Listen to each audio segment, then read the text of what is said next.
Hello, selamat pagi. Selamat pagi Jason, apa khabar? Semua ada? Boleh dengar suara saya? Boleh, Ya. boleh. Selamat pagi. Okey Jason, terima kasih. Selamat pagi Wen Hui. Wen Hui Okey, selamat pagi juga.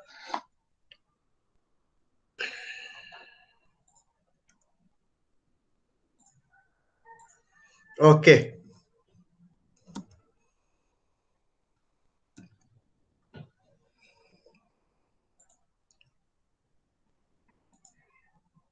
Boleh nampak saya punya presentation? Boleh nampak saya punya screen? Boleh, Cikgu. Okey. Terima kasih Nevia, Jason and semua. Tak apa, kita mula sekarang. Baik, kita sambung tajuk semalam. Kamu juga boleh buka nanti, boleh buka buku teks yang ini muka surat 78 ya. Kita akan sambung hari ini berkenaan dengan homeostasis ya. Homeostasis. Okey. Kamu kena ingat yang pertama, apa itu maksud homeostasis yang kita sudah belajar semalam ya. Homeostasis ini apa? Bagi saya semalam kita sudah belajar ada dua proses yang sangat penting homeostasis di dalam manusia, di dalam badan kita. Kita nak kontrol ataupun kita nak kawal apa dalam badan. Semalam ada dua yang penting, saya sudah tunjukkan semalam ya. Yang pertama apa? Siapa boleh beritahu? Kita nak kontrol apa semalam?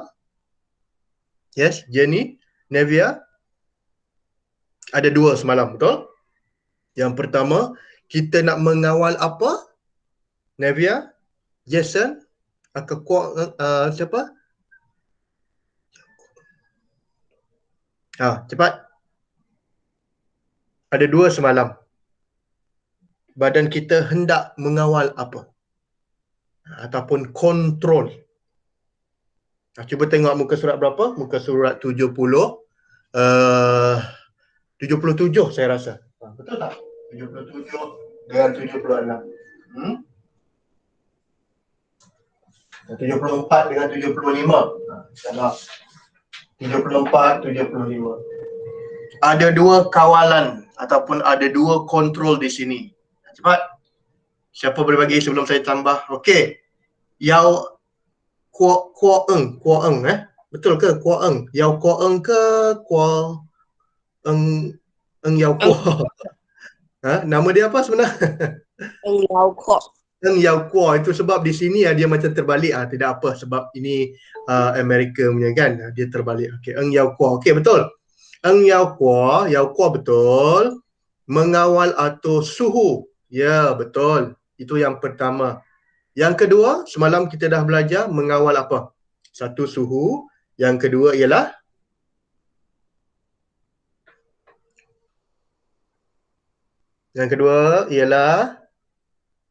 okey. Yao Kuo juga. Okey, Yan Li. Okey, betul. Mengawal kandungan air ya. Semalam kita sudah belajar cara badan kita mengawal kandungan air dengan suhu badan kita. Okey, pastikan kamu ingat proses itu ya. Apabila ambil contoh yang pertama. Apabila air tiba-tiba di dalam badan menjadi kurang. Ya. Kenapa kurang? Sebab mungkin kita exercise, kita berjogging, kita bersukan ya. Peluh keluar dengan banyak dan kita menjadi air di dalam badan menjadi kurang. Jadi, siapa yang akan memberitahu benda ini? Bahagian manakah di dalam badan kita yang tahu bahawa air ini kurang? Organ apa? Organ ini sangat penting. Dan organ ini dia kontrol semua badan. Dia terletak dia dalam kepala ini. Ya, yes, betul. Kit Ho ya, betul ya. Yang kontrol proses ini ialah bahagian otak kita. Otak kita akan mengesan bahawa air itu kurang, jadi dia membuat mekanisme pembetulan. Apa contoh mekanisme pembetulan? Kamu tengok balik ya nanti di dalam buku teks. Contohnya badan kita dan kita akan terasa haus ya. dan air kencing menjadi kurang. Itu sebab nanti apabila kita haus dan air kencing menjadi kurang, jadi tindakan kita ialah kita mesti minum air. Itu contoh, ya. Kena ingat proses, sebab ini penting, ya. Kena ingat proses apa dia mekanisme pembetulan. Jika air kurang di dalam badan, bagaimana cara? Jika air banyak dalam badan, macam mana cara? Sama juga dengan suhu, ya. Kalau badan kita menjadi panas, apa tindakan badan kita? Kalau badan kita menjadi sejuk, apa tindakan badan kita? Dan itu penting, ya. Ini sangat penting. Baik. Hari ini, ya, kita sambung. Tengok saya punya presentation, tengok saya punya screen. Kita akan belajar homeostasis di dalam haiwan. Kamu kena ingat, dalam haiwan juga, ya, haiwan juga ada homeostasis. Nak kontrol apa? Untuk mengawal dia punya suhu. Senang saja di sini, kamu tengok, ya. Baik. Contoh haiwan yang pertama, kucing. Bagaimana dia hendak menurunkan badan, dia punya suhu badan, disebabkan haiwan-haiwan yang berbulu, ya, seperti kucing dengan anjing ini, dia tidak ada kulit. Dia bukan tidak ada kulit, dia badan dia orang panggil diselaputi oleh bulu, ya. Macam kita ni kulit, dan kulit ini dia ada kelenjar peluh, boleh mengeluarkan peluh kalau panas, ya. Tetapi haiwan seperti kucing dan anjing, dia tidak berpeluh, sebab sebab dia punya badan dia berbulu. Jadi yang pertama, apa yang kucing ini boleh buat untuk mengurangkan berat badan dia, yang pertama ialah dia menjilat bulu di badannya supaya suhu berkurangan.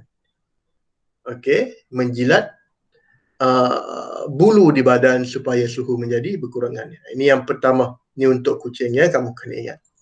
Okey. Kemudian yang kedua, kalau haiwan seperti anjing pula, macam mana dia nak mengurangkan suhu badan dia? Kalau kamu lihat di sini, dia menjelirkan lidah dia. Contoh anjing ini, kalau badan dia panas, ya, dia tidak boleh berpeluh, dia tidak ada peluh, tetapi dia boleh mengeluarkan lidah dia untuk mengeluarkan panas di dalam badan dia melalui mulut, melalui lidah dia. Okey, itu sebab kalau kita tengok anjing ini, ya, waktu panas, lidah dia keluar. Lidah dia keluar. Lidah dia keluar itu maksudnya badan dia panaslah, ya. Dia sedang apa? Dia sedang mengurangkan panas badan dia. Okey. Ini yang kedua. Kena ingatlah ni, ya. Ini yang kedua. Okey. Yang tiga untuk kucing dan anjing juga, bagaimana cara untuk dia memerangkap haba kalau dia dalam keadaan yang sejuk. Contoh, ya, kucing atau anjing ni pada waktu malam, keadaan yang sejuk, ya. Bagaimana keadaan bulu dia? Kalau tengok di sini, bulu dia akan menegak apabila kesejukan untuk memerangkap haba. Okey, ini kawalan untuk binatang yang pertama, yang ketiga. Ya, bulu dia akan menegak untuk memerangkap haba. Nampak kulit dia di sini, ya, bulu bulu kucing ini. Dia menegak. Dia sebab automatik, sebab dia sejuk, dia kena memerangkap haba, bulu dia automatik akan menegak di sini, ya. Okay. Seterusnya, muka surat 78. Bagaimana pula dengan haiwan reptilia? Seperti cicak. Apa lagi haiwan reptilia? Haiwan reptilia ni cicak, kalajengking, ular, ya, biawak dan sebagainya. Ya. Cicak ini dia berdarah sejuk. Maksud dia keadaan dalam badan dia boleh berubah mengikut cuaca sekeliling. Kalau cuaca di luar panas, badan dia pun menjadi panas. Dan kalau cuaca di luar sejuk, dan badan dia pun boleh menjadi sejuk. Okey, dan kamu kena tengok bagaimanakah keadaan badan cicak ini apabila badan persekitaran yang sejuk. Okey. Tengok, ya. Jika keadaan di luar sejuk, kita ambil yang pertama ini dulu, ya. Jika di luar keadaan dia sejuk, apa yang jadi kepada cicak ini ataupun reptilia? Okey, aktiviti badan menjadi perlahan. Maksud dia kurangkan berjalan lah. Aktiviti badan di dalam dikurangkan. Yang kedua, otot dia berfungsi pada kadar yang perlahan. Semua di dalam badan dia akan menjadi perlahan. Keadaan apa ini? Ini keadaan yang sejuk. Ini bagi binatang apa? Ini bagi binatang reptilia. Contohnya cicak. Cicak, ular dan sebagainya. Okey. Kita tengok balik yang ketiga. Pergerakan juga menjadi perlahan. Semua akan slow down perlahan saja. Ya. Sebab apa? Keadaan yang sejuk. Kadar metabolisme, ya, yang keempat, kadar metabolisme rendah. Maksud dia proses badan dia semua akan menjadi perlahan lah, ya. Dan suhu badan pun menurun. Semua menurun. Okey. Kemudian apa jadi kalau keadaan panas? Kalau sebaliknya, kalau keadaan persekitaran yang panas, keadaan persekitaran yang panas, apa yang berlaku pada badan reptilia? Dia terbalik. Okey, dia terbalik daripada apa yang berlaku pada keadaan sejuk. Contohnya apa? Kalau kamu tengok di sini, jantung lagi cepat berdegup dengan cepat kalau panas, ya. Pergerakan akan menjadi lebih pantas.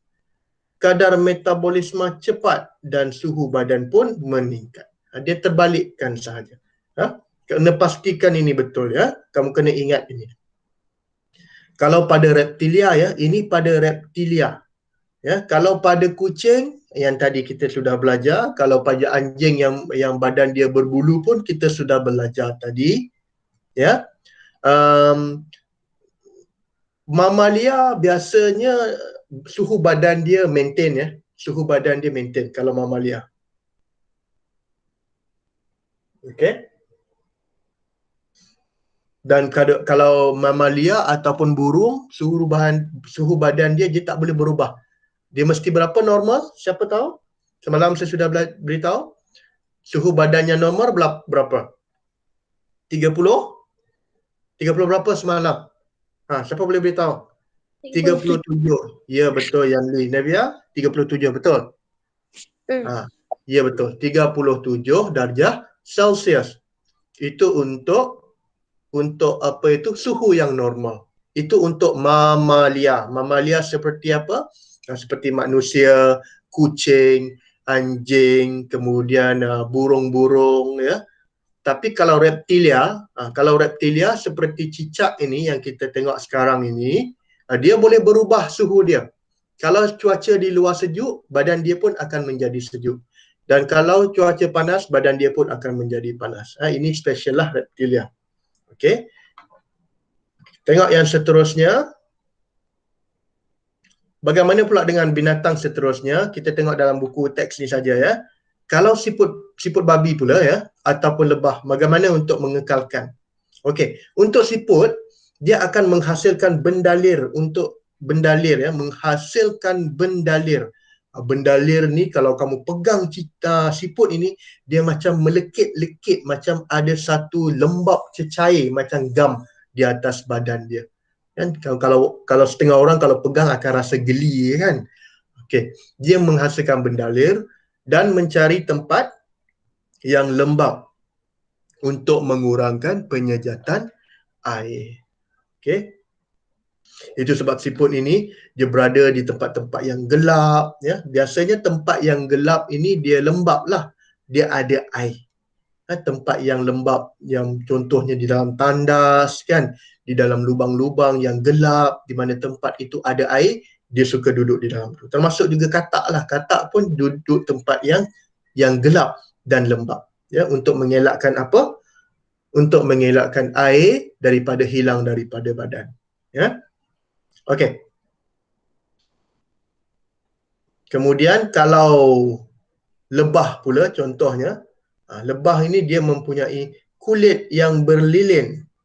Okey. Kemudian dia boleh menggunakan spiracle untuk mengurangkan kehilangan air. Spiracle ni contohnya macam kalau manusia kita ada lubang hidung kan, maknanya udara masuk, oksigen masuk dan oksigen keluar lubang hidung. Tetapi untuk serangga kita panggil dia spiracle. Kamu ingat itu saja, spiracle. Spiracle ni macam satu ruang, ada lubang-lubang pada badan lebah ini untuk dia bernafas. Untuk dia bernafas, masuk udara dan keluar udara. Masuk oksigen dan keluar karbon dioksida. Kita panggil dia spiracle.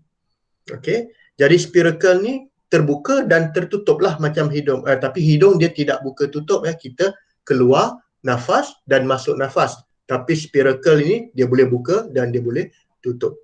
Okey. Kamu kena faham juga ya. Dalam manusia contoh, kita kehilangan air melalui apa? Mungkin melalui peluh. Kalau kamu sukan banyak, air akan keluar daripada kulit. Okey. Bernafas juga ya, air dalam badan juga boleh hilang. Kita bernafas. Masuk udara, keluar udara, air boleh hilang di sini sebenarnya ya. Kan kalau kamu ambil cermin, contohnya ambil cermin, kamu cuba tiup ataupun cuba hembus. Cermin itu ada apa? Nanti ada air. Ya. Kita pun bernafas, mesti air keluar. Okey. Air boleh keluar daripada badan apabila kita bernafas ya. Kena ingat itu. Jadi kalau manusia macam mana nak tambah air? Mesti minumlah. Mesti minum. Ambil gelas air, botol ke apa, minum. Berapa banyak minum satu hari? Siapa tahu? Kalau manusia lah, kalau orang. Yang dicadangkan berapa banyak kena minum? Siapa tahu di sini? Mesti kamu sudah tahu ni, sudah belajar sekolah rendah. Kalau manusia, berapa banyak air kena minum satu hari? Kamu rasa?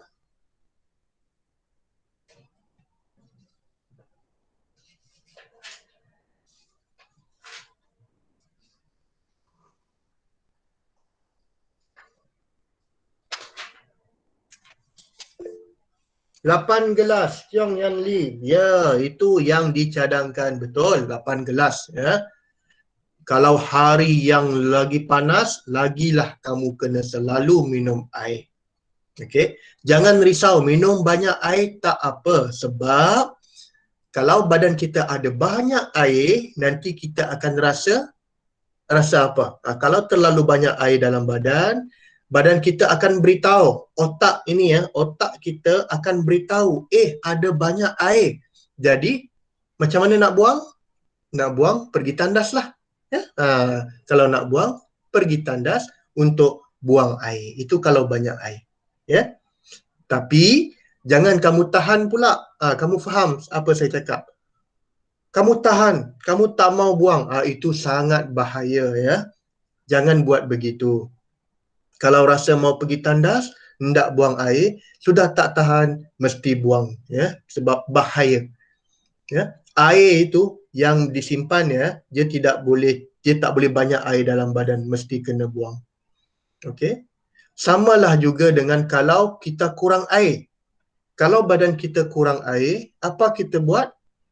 Otak akan beritahu badan kita, air kurang. Mulut akan rasa kering. Ya? Mulut akan rasa kering. Kita akan rasa sangat lemah. Jadi kita kena minum air. Faham ya? Macam mana? Saya mau tanya kamu ini. Macam mana kalau orang itu tidak boleh minum air? Mungkin dia sakit. Macam mana cara dia?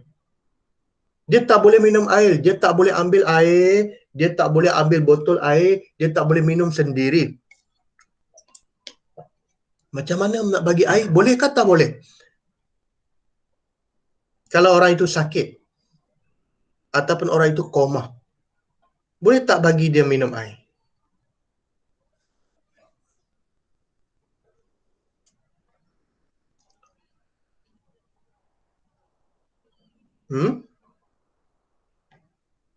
Macam mana kelas? Dia tak mau minum air, dia tahan. Macam mana? Ataupun orang yang sakit, atau orang yang lumpuh, ataupun orang yang koma.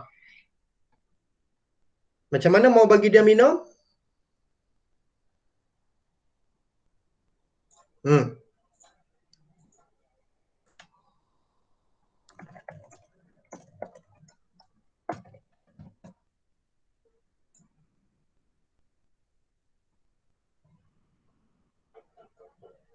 Ada cara.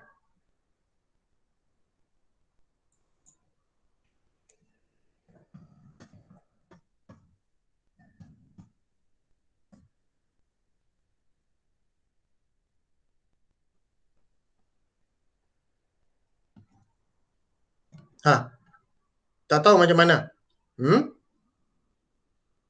Kalau orang itu tak boleh minum, mana dia punya ini? Gambar. Ini kot.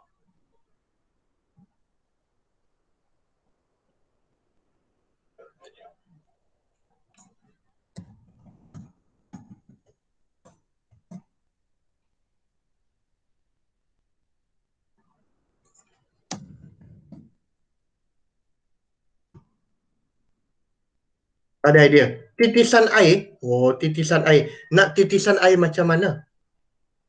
Kalau contohnya di hospital ya, tak apa, saya tunjuk gambar.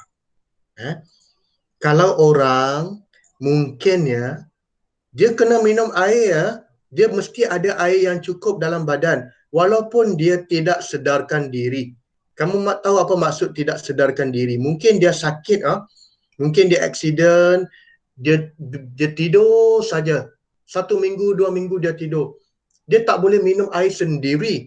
Jadi mesti letak apa? Di hospital, saya mau tengok gambar ini. Tahu tak gambar ini gambar apa? Ini. Nampak tak? Boleh nampak tak? Dan ini contoh, kalau di hospital, nanti doktor akan cucuk kita punya tangan ini untuk masuk apa? Untuk masukkan air ke dalam. Yang ini. Nampak ini? Boleh nampak tak? Boleh nampak? Mana handphone? Ini cara kalau di hospital. Untuk bagi dia apa? Untuk dia bagi air di dalam badan, untuk bagi air di dalam badan cukup. Kalau hospital akan cucuk di bahagian tangan ini, kemudian dia sangkutkan air sajalah ini sebenarnya. Mana mau tunjuk yang penuh? Dia cucuk air saja. Kita panggil dia titisan air, betul lah ya. Titisan air. Okey, mana? Macam ini. Dia cucuk tangan dan di tangan itu ada botol air di tepi ini. Tepi ini dia sangkut tinggi lah. Okey. Ini cara dia lah ya kalau di hospital ya. Kalau apa itu? Kalau orang itu dia tak larat ataupun dia tak boleh minum air sendiri, dia gunakan ini.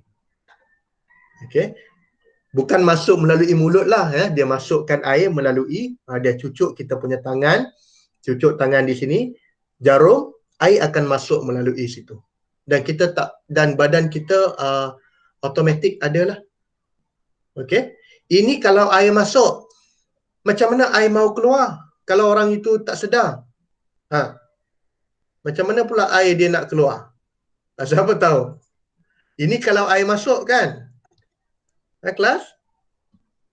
Ini kalau air masuk. Kalau air dia hendak keluar, okey, kita panggil dia.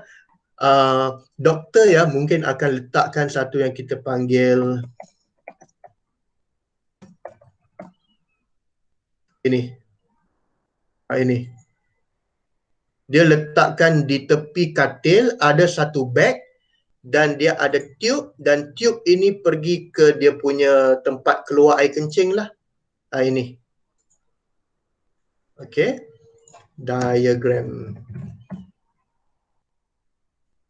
Macam mana mau tunjuk? Okey. Dan air kencing akan automatik keluar daripada dia punya tempat keluar itu. Ini kalau pesakit yang apa? Yang tak boleh kencing macam biasalah. Okey, ataupun mungkin dia pakai pampers sajalah. Macam ini. Boleh nampak tak yang ini? Ini contoh Dia tak boleh kencing macam biasa. Macam kita, kalau air badan penuh, kita boleh pergi tandas. Ini kalau orang sakit tak boleh pergi tandas, tak boleh jalan. Dia nampak sini Kamu nampak tak sini? Dia ada satu tiub.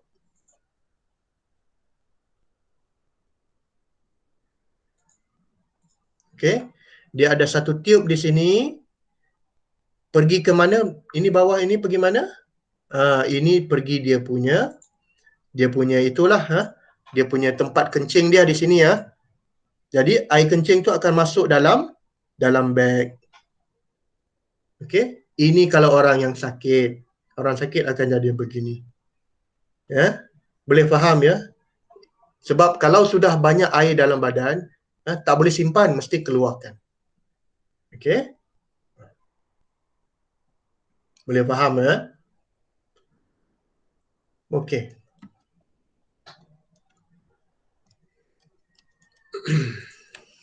Okay, kita sambung lagi. Bagaimana pula homeostasis di dalam tumbuhan? Saya juga akan pergi laju sedikit. Okey. Dalam tumbuhan, kamu cuba ingatkan satu perkataan, nama dia transpirasi. Nama perkataan itu transpirasi. Makna dia air dalam tumbuhan hilang. Pokok juga perlukan air. Kalau kamu tengok gambar di sini saya ambil contoh gambar di sini. Pokok perlukan air juga Contohnya di sini. Di manakah biasanya pokok akan ambil air? Biasanya pokok akan mendapatkan air melalui bahagian apa ni? Di bawah ini bahagian apa? Kelas. Okey, ini maknanya bahagian, ini nama dia bahagian akar. Okey, ini maksud dia bahagian akar biasanya. Boleh nampak Boleh nampak kan? Okey, ini bahagian akar. Akar pokok. Okey. Dan kemudian ada dua lagi bahagian Bahagian yang kedua daripada sini lebih kurang ke atas ini merupakan apa yang kita panggil bahagian batang. Ini merupakan bahagian batang. Batang pokok itu Okey.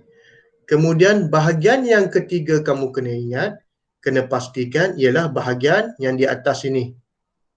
Yang di atas ini. Ini bahagian apa kelas? Ini kita panggil bahagian apa ini? Yang saya bulatkan itu. Ini kita panggil dia bahagian daun. Okey. Bahagian batang, bahagian akar dan bahagian daun. Okey. Biasanya air ini akan masuk ke dalam pokok melalui mana? Air ini biasanya akan masuk ke dalam pokok melalui bahagian akar, sebab akar ini berada di dalam tanah. Okey. Dan air ini akan naik ke atas. Bila dia masuk ke bawah, air ini akan naik ke atas untuk pergi ke mana? Untuk pergi ke batang, untuk pergi ke pokok, ke dia punya bunga, kalau dia ada dia punya buah, sebab semua bahagian pokok ini memerlukan air. Okey, ini semua bahagian pokok ini memerlukan air. Jadi, apabila air ini sudah sampai di atas, adakah dia kena turun bawah? Macam mana dia nak keluarkan air ini? Okey, itu namanya transpirasi. Transpirasi, air daripada tumbuhan hilang dan kebanyakan air dia hilang melalui daun. Dan air akan keluar, air akan keluar daripada pokok melalui daun. Melalui daun. Ini transpirasi. Okey. Sebab kalau tidak boleh keluar, air itu akan tidak boleh bergerak lah. Ya, air itu tidak boleh bergerak. Dia mesti ada transpirasi. Dia mesti ada lubang pada, orang panggil pada daun ini untuk membolehkan air itu masuk daripada akar dan keluar daripada daun dia. Okey, ada satu bahagian yang di dalam tumbuhan kita panggil dia sebagai stoma. Okey, kamu ingat itu saja dulu Okey. Bagaimana keadaan stoma? Ya, mesti ada tertutup dan terbuka. Okey. Pada waktu siang, stoma akan terbuka supaya lebihan air akan tersejat ataupun keluar daripada daun melalui transpirasi. Ini biasanya pada waktu siang, pada waktu ada matahari, sebab matahari ini perlu ada untuk fotosintesis. Apabila ada fotosintesis dan mesti ada air. Dan biasanya stoma pada daun akan terbuka. Dan air akan keluar melalui daun. Okey. Bila air keluar daripada daun, air keluar daripada pokok, air dalam pokok menjadi kurang dan itulah nanti di mana dia dapatkan air?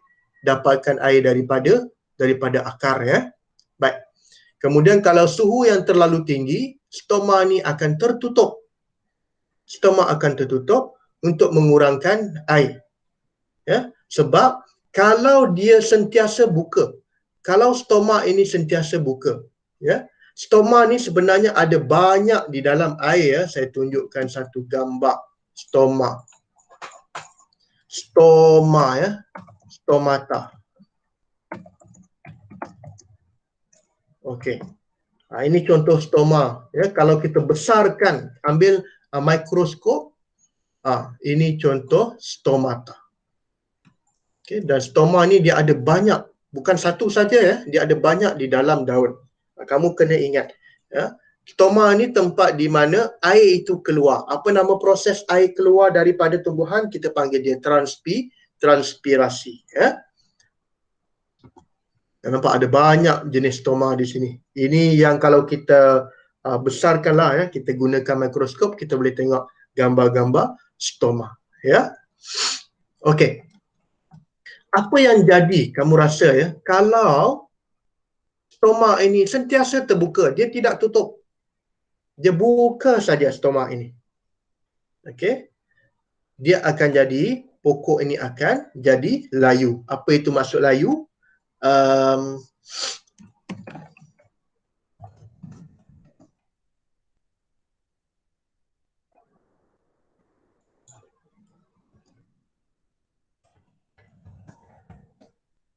Ini maksud layu. Okey, ini maksud dia layu. Mana yang layu? Di sebelah kiri ke di sebelah kanan? Kalau di sebelah kiri ini, A ni kalau di sebelah sini, sebelah A ni, ini pokok yang segar. Yang B ini pokok yang layu. Kenapa pokok ini layu? Sebab air dah banyak keluar. Terlalu banyak air yang keluar. Macam ini dia segar sebab dia punya stoma tertutup. Ini selalunya pokok akan jadi layu apabila waktu panas, waktu terlalu panas. Dia punya stoma buka dan dia punya air di dalam tanah kurang. Dia akan jadi layu. Itu sebab kita kena selalu, lebih-lebih lagi kalau waktu panas, waktu yang orang kata musim panas yang tidak ada hujan, kita kena siram air supaya dia tidak layu. Okey? Pastikan kamu faham ini Okey, alright. Apa lagi?